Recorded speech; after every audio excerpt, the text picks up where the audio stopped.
네, 안녕하세요. 테슬라 투자로 은퇴하기 아트라운TV입니다.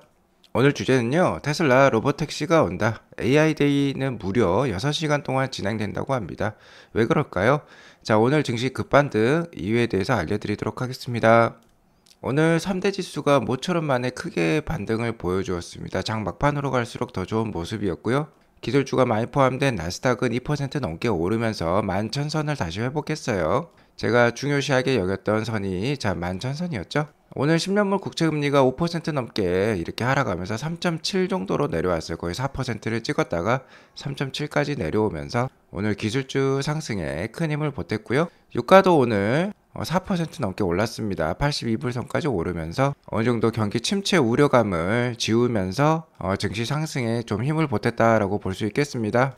장 초반만 하더라도 좋진 않았어요. 여기 보시면 나스닥도 이렇게 빨간색으로 안 좋게 시작한 모습 보이시죠? 이는 글로벌 시가총액 1위 기업이죠. 애플이 추가 증산 계획, 아이폰 14에 대한 증산 계획을 접었다는 보도에 주가가 약세를 보이면서 전반적으로 증시가 안 좋게 시작은 하긴 했었어요. 하지만 영국의 중앙은행이죠. 영란은행에서 BOE라고 합니다. 긴축이 아니라 다시 한번 양적 완화 QE를 하겠다는 의지를 보이면서 투자자들을 안도했어요. 자, 이러면서 파운드화가 일단 반등을 했다고 하는데 1파운드는 1.03불까지 떨어지면서 거의 페리티 상황까지 보여주려고 했었는데 1.09불까지 오르면서 시장에 어느 정도 안도감을 주었다라고 볼 수 있겠습니다. 하지만 이게 좀 말이 안 되는 게요. 돈을 푼다는 거, QE를 한다는 거는 시중에 돈이 많아진다는 의미이고, 이는 파운드화의 가치가 원래 떨어져야 되는 것이죠. 하지만 요새 워낙 시장 분위기가 안 좋기 때문에 시장 참여자들은 미국은 계속해서 긴축을 하고 있는데 영국은 다시 돈을 푼다는 뜻이야. 이거는 증시에 호재지 하면서 안도감을 가지면서 증시가 이렇게 오른 것으로 전문가는 얘기들 하고 있습니다. 아무튼 오늘의 이러한 큰 반등은요, 약세장 속에서 반짝 상승이다. 그러니까 데드캣 바운스라고 할 수 있겠죠. 기술적 반등이라는 여론이 우세하고 있습니다. 오늘은 애플을 제외하고 대부분 상승 마감했어요. 오늘 맵을 보면 잘 알 수 있죠. 애플만 이렇게 빨간색을 보여줬고 나머지 주식들은 크게 반등하는 모습 보여주었습니다. 특히 오늘 유가가 크게 오르면서 에너지 주식들의 상승이 컸고요.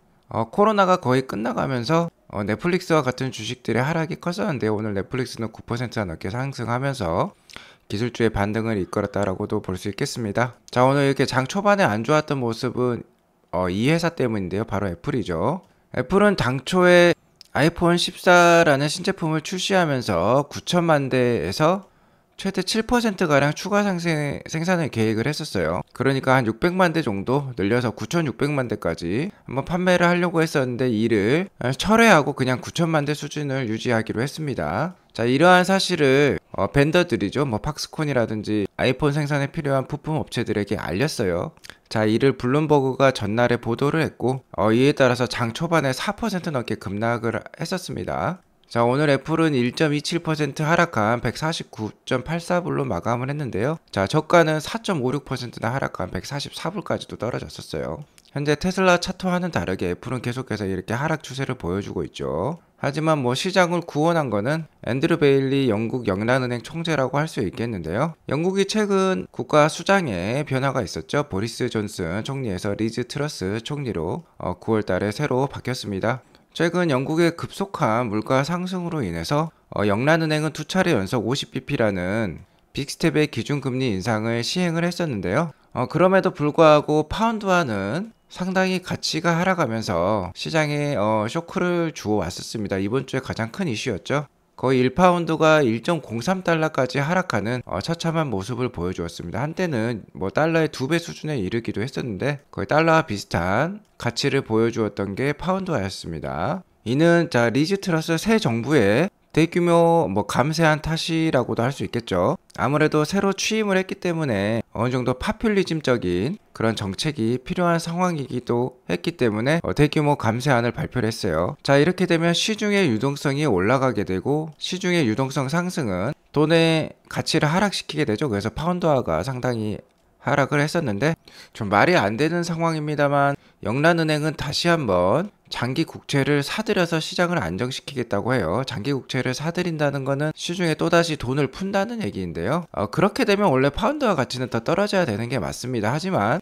요새 시장 분위기가 워낙 안 좋기 때문에, 그리고 미국은 강력한 긴축 정책을 하고 있기 때문에 이렇게 완화 정책, 돈을 푸는 정책에 대해서 시장 참여자들, 투자자들은 안도감을 느꼈다는 거죠. 자, 그래서 오늘 시장 전반적인 상승을 이끌었다라고 전문가들은 얘기를 하고 있어요.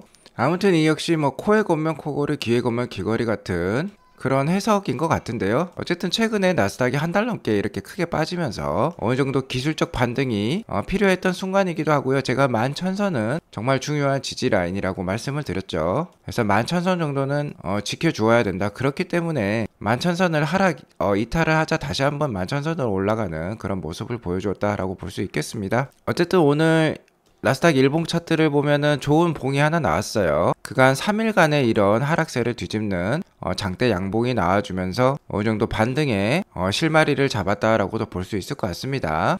다만 계속해서 칼자루를 쥐고 있는 연준이 공격적인 긴축 정책을 추구한다라고 계속 매파적인 발언을 하고 있죠. 그래서 아무래도 이러한 반등이 큰 추세적 반등으로 이어지기는 저도 어렵다고 생각합니다. 아직까지는 시장은 어렵다라고 말씀을 드릴 수 있을 것 같아요. 그래서 보수적인 대응이 필요할 것 같습니다. 아무튼 단기적으로 11,500선까지 그래도 반등을 보여주면 좋을 것 같습니다. 금일 테슬라는 1.72% 오르면서 287.81불로 마감을 했는데요. 시장 대비 훨씬 더 견고한 모습을 보여주고 있죠. 이는 9월 30일에 있을 이번 주에 있죠. AI 데이의 기대감과 3분기 실적에 대한 기대감이 어느 정도 주가에 반영이 되고 있다라고 볼 수 있을 것 같습니다. 하지만 현재 시장이 녹록치 않기 때문에 테슬라 역시 큰 반등은 좀 어려울 것 같고요. 약 310불에서 260불 사이에 박스권을 지속해서 좀 보여줄 것 같다라는 예감이 드는 상황입니다. 참고하시기 바라겠고요. 이제 9월이 거의 다 끝나가는데 그렇게 되면은 3분기가 끝나가는 거죠. 그러면 이제 10월 초순에 테슬라의 3분기 인도량 발표, 그러니까 판매량, 생산량 발표가 있을 겁니다. 아무래도 10월 2일에서 3일로 넘어가는 자정 부근이 유력해 보여요. 우리나라 시간으로 아마 10월 3일 자정 정도의 발표가 될 것으로 생각이 됩니다. 자, 최근에 내부 이메일이 나왔었죠. 테슬라의 영업과 인도의, 그러니까 딜리버리에 책임을 지고 있는 매니저가 지금 3분기 인도량이 상당할 것이다 라고 이메일로 전달을 했었어요. 또한 최근에 일론 머스크가 이러한 이미지를 트위터에 올렸는데요. 머리가 불타오르고 있다. 그러니까 머리가 불타오를 정도로 엄청나게 빠르게 지금 테슬라 차량을 인도하고 있다. 우리 너무 바쁘다. 3분기 인도가 잘 시행되고 있다는 듯한 뜻을 내포하는 이미지를 발표를 했습니다. 강한 자신감을 표출하고 있다라고 볼 수 있겠는데요. 한번 3분기 인도량 우리가 한번 기대를 해봐도 좋을 것 같습니다. 자, 10월 2일에서 3일로 넘어가는 자정에 발표될 예정이니까 한번 기대해 보시기 바라겠고요. 트로이 테슬라이크에 의하면은 3분기 인도량은 36만 6천 대 정도가 예상이 되고 있죠. 35만 대에서 한 37만 대까지는 충분히 나올 수 있기 때문에 역대 인도량 최대치는 한 31만 대 수준이었어요. 그렇기 때문에 5만 대에서 6만 대 이상 역대 수치를 갱신하는 최고 기록이 나올 것이니까 기대해 봐도 좋을 것 같습니다. 그리고 현재 테슬라 주식은 좀 조용한 상황이죠. 테슬라 주가가 현재 300불을 넘지 못하고 있는 상황인데요. 이는 주가 분할 전 주식과 비교를 해보면 한 900불대를 아직도 넘지 못하고 있다는 거죠. 하지만 주가는 조용할지언정 현재 테슬라 기업 내부적으로는 정말 말도 안 되는 일들이 계속 벌어지고 있습니다. 실제로 FSD 베타를 미국에서 운행하고 있는 벤님에 의하면요. 자, 아내와 테슬라 차량을 FSD 베타로 자율주행을 하면서 이런 얘기를 했다고 합니다. 자, 벤님이 이번 주 금요일에 휴머노이드 로봇 시제품이 공개될 것 같아 라고 말하니까 아내분께서 멍해지면서 도대체 세상이 어떻게 변하고 있는 거지? 왜 이렇게 말도 안 되는 일들이 계속 벌어지고 있는 거야? 라고 대답을 했다고 합니다. 실제로 정말 이런 일이 벌어지고 있어요. 현재 경제 상황은 정말 멍청한 경제 상황, 불확실한 경제 상황이라고 할 수 있겠는데, 그렇다고 해서 미래가 암담한 건 아닙니다. 미래가 사라진 건 아닙니다. 자, 우리 이런 희망찬 미래를 이번 주 금요일에 있을 AI 데이 때 확인할 수 있을 것 같아요. 자, AI 데이 때는 가장 크게 눈여볼 건 역시 옵티머스 프로젝트 테슬라 테슬라 로봇이 되겠죠. 자, 테슬라 AI 봇, 그러니까 옵티머스 로봇이 사전 예약이 풀릴 수도 있습니다. 그러면 일단 주문한다 안 한다? 자, 주문한다는 의견이 지금 더 많은 것으로 나와 있어요. 자, 이런 말도 안 되는 일이 벌어지고 있다는 겁니다. 이제 1인 1 로봇 시대가 올 수도 있다는 거예요. 자, AI 데이 티켓을 보면은요, 한국 시간 10월 1일 토요일 오전 9시가 시작 시간입니다. 자, 그리고 여기 시간을 보면은 미국 시간으로는 오후 5시부터 11시까지인데요. 무려 6시간이나 진행이 된다는 뜻이죠. 자, 우리나라 시간으로는 토요일 오전 9시부터 오후 3시까지 이어지는 거예요. 그러니까 아침을 먹고 점심을 먹어도 끝나지 않는다는 겁니다. AI데이가. AI데이가 왜 이렇게 길게 할까요? 자, AI데이는 여러분들을 설레게 할 6시간의 대서사시라고 할 수 있겠습니다.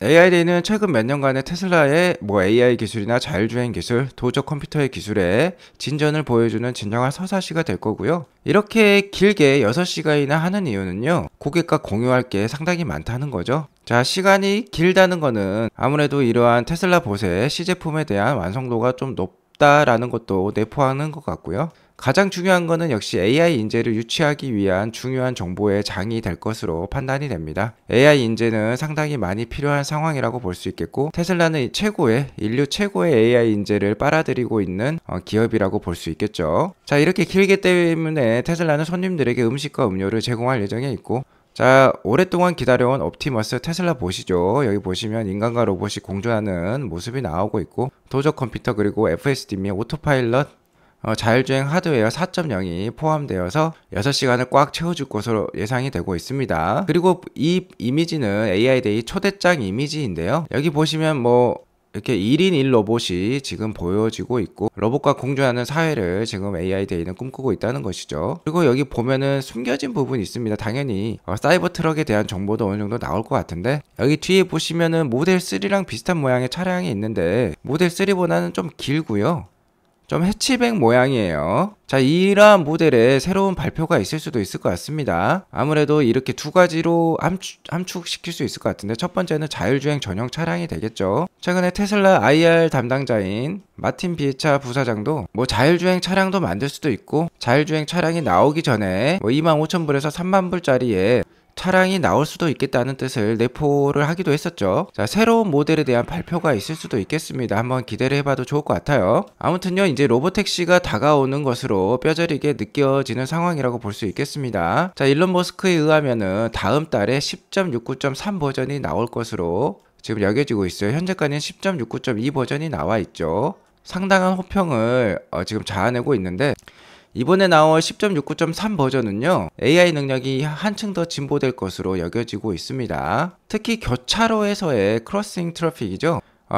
AI 능력이 향상이 되면서 예측 능력이 향상이 되면서 훨씬 더 빠른 판단과 주행이 예상이 되고 있어요. 자, 여기 보시면 Big Improvement in High Speed Cross Traffic Velocity라고 얘기가 나오고 있죠. 자, 또한 오토파일럿 및 AI 팀은 기한을 가지고 서먼과 오토파크 능력을 향상시키고 있어요. 이는 차량의 소환 기능과 주차 기능을 향상시키고 있다는 건데, 이제 테슬라 차량에 직접 걸어가지 않더라도 핸드폰으로 차량을 소환하는 기능이 강해진다는 겁니다. 내가 있는 곳으로 차량이 직접 알아서 자율주행 기능으로 찾아온다는 거죠. 자, 그리고 주차 기능 역시 향상이 되면 이게 바로 무엇입니까? 바로 로보택시가 되는 거죠. 자, 보다 세밀한 엔드투엔드 주행 능력의 향상으로 로보택시가 한층 더 가까워지고 있다라고 볼 수 있을 것 같습니다.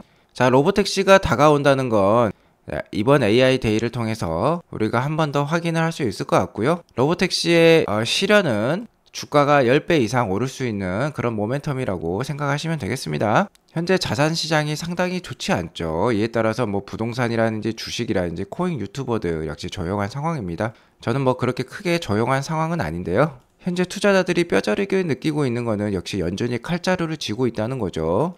연준 파월 의장 입에서 나오는 발언과 정책들이 곧 내 재산과 직결되고 있다는 것을 느끼고 있고요. 현재 계속해서 공격적인 긴축, 매파적인 발언이 지속이 되고 있기 때문에 단기적으로는 상당히 암담한 상황이에요. 계속해서 투자가 상당히 어려운 상황이지만 역시 길게 봤을 때는 기업의 성장입니다. 앞서 설명드렸던 바와 같이 테슬라라는 기업은 4차 산업혁명을 선도하면서 계속해서 크게 발전을 하고 있어요. 자, 그렇기 때문에 97년에 인터넷 혁명, 뭐 마이크로소프트랑 구글과 같은 회사가 되겠죠. 그리고 08년 모바일 혁명, 바로 애플과 같은 회사가 되겠습니다. 이런 회사들이 뭐 100배 넘게 오르는 거는 누구나 아는 사실이죠. 자, 이러한 기업의 성장에 올라타지 못한 투자자분들은 역시 테슬라를 노려야 됩니다. 자, 경제가 정말 망할 것 같다, 매크로가 망할 것 같다고 하면은 연준이 가만히 있을까요? 정부가 가만히 있을까요? 절대 그렇지 않습니다. 결국 완화 정책이 나올 것이고, 역사적으로 봤을 때도 이는 계속해서 되풀이 됐었어요. 그러니까 역시 중요한 거는 기업의 성장에 초점을 맞추는 거고요. 대세 상승 흐름에 몸을 맡기셔야 된다. 자신의 자금을 태우셔야 된다라는 것입니다. 자, 지금이 그러한 찬스라고 볼 수 있겠고요. 계속해서 제가 도움을 드릴 테니까 즐거운 테슬라 투자, 행복한 테슬라 투자 이어나가시면 좋을 것 같습니다. 오늘 이것으로 방송을 마치겠고요. 오늘 방송이 도움이 되었으면 구독과 좋아요, 알람 설정 꼭 눌러주시기 바라겠습니다. 오늘도 시청해주셔서 감사합니다. 좋은 하루 되세요.